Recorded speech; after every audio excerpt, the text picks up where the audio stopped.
I want to touch on some litigation that was started in 2015 regarding a summons and then a default judgment. This is really interesting. The litigation actually was so that the bogus Third Amendment would not be questioned. In this litigation, Irene was suing Peter and Maria individually and as the nominated successor co trustee. And that was so weird. Irene was suing Peter and me as a team working together, which just didn't make any sense at all, right? Because Peter was working with her, certainly not me. He wasn't even speaking to me. So I wondered, what was the litigation all about, really? And so something was being hidden. And at that point, I had had 20 years of dealing with deceptive family manipulating justice to thieve. And so I had to keep digging.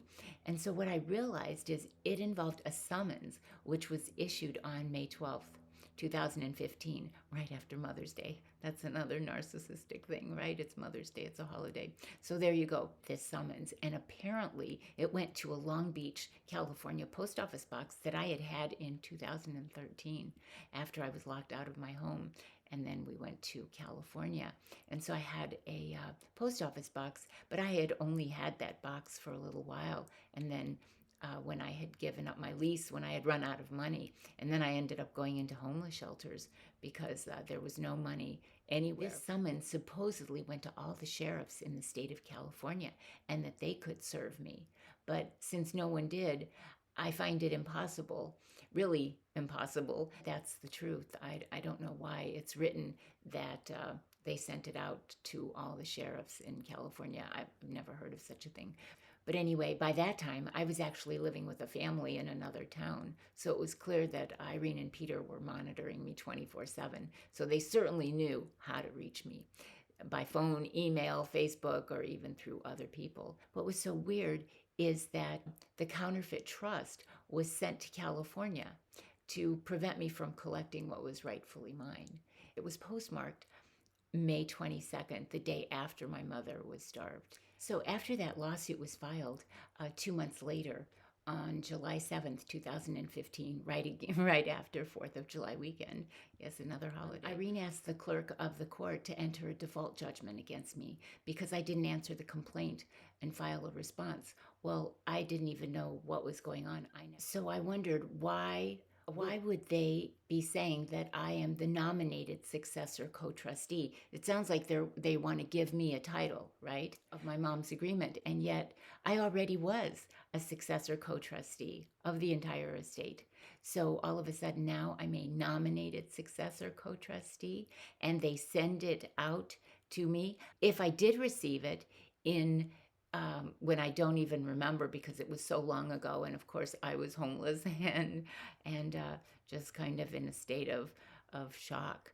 Actually, we go into survival mode, and I certainly was in survival mode. If they wanted to pretend to nominate me and put me back on, they certainly could find me, and it wasn't in a post office box that I was no longer checking. So 2 weeks later, there was a judgment entered against me, the nominated successor co-trustee of my mom's trust. The clerk indicated that all interested parties were properly served, and the judge would evaluate the testimony of our cousin attorney, Tom. Well, all interested parties, I guess they assume maybe I wasn't interested since I never responded. I don't really know. But I didn't believe what was going on. Why would all of a sudden now they reach me in 2015 or try to reach me and suggest that I'm the nominated co-successor trustee? I believe it was so that the Third Amendment could stick, so that someone wouldn't say, well, she wrote the Third Amendment and she gave herself all the power. This way they got a judge to actually say, oh yes, in fact, it is valid. And so that's what that whole thing was about, is to question the validity of the validity of the Third Amendment was already questioned, but it was to have a judge order that in fact it was a valid document. And so there were hearings regarding the final judgment determining the validity of the trust agreement, and they were filed on July 2015, and the hearing was to be in Judge Linda Allen's chambers I never met Judge Allen Courthouse on, that was going to be on August 3rd, 2015. So basically, what it says is that, in fact, the judge said that the Third Amendment was valid. I guess maybe they were just doing that just to kind of prophylactically not then have me question it, or no one would question it because they had gone before a judge and they said, well, we want her to be this, we've nominated her as a co-successor trustee, but she doesn't even answer. She doesn't even file a response or anything. So we'll just, forget about that. So to recap, Irene had the clerk enter a default judgment because I didn't answer. I didn't answer the complaint and I didn't file a response. And then a month later, there was a hearing in the judge's chamber. She found that I was properly served notice of the hearing. And so a default judgment was entered against me. And the court also found that the trust doesn't expressly say that someone can't have all of those titles. Oh, see? Here we go. That the trust does not expressly say that someone cannot have all those titles. Now, it also doesn't expressly say that someone can have those titles, right? But here it's that someone cannot have those titles, and the trust document doesn't say that, so it leaves it open. And it says Irene was named the alternate attorney, in fact, to act on behalf of Bessie, my mother. And so, yes, we do know that she gave herself many titles. Irene, per the Third Amendment of the trust, named herself as the only successor trustee to take over if my parents were incapacitated or deceased. This is what the judge found. And this was 2015. So we were both successor trustees in the original, well, you know that, in the original will and trust. But it's very interesting how all of a sudden they then had another hearing about all this. And so he confirmed, that another judge that was just about ready to retire confirmed on August 13th, 2015, the nomination and acceptance of Irene as the sole successor trustee. So clearly she was able to do anything she wanted. And that's how it was left.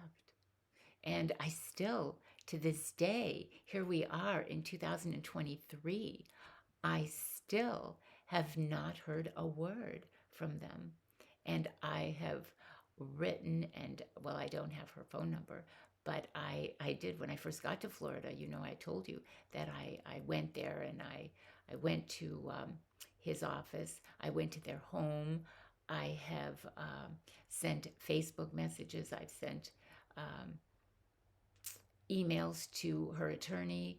I have called other people and said, if you happen to see my sister, would you please tell her to contact me? And so I've made myself as available as I could possibly be. And so everybody, it just seems as if she and her attorney just want me to fade into the sunset, right? And just don't bother us because we've already, raped and pillaged everything you own. So there's nothing really to discuss. And so here you have it with, now we tried to nominate you, but you didn't answer. And so we found a judge who would say that she's the sole successor trustee.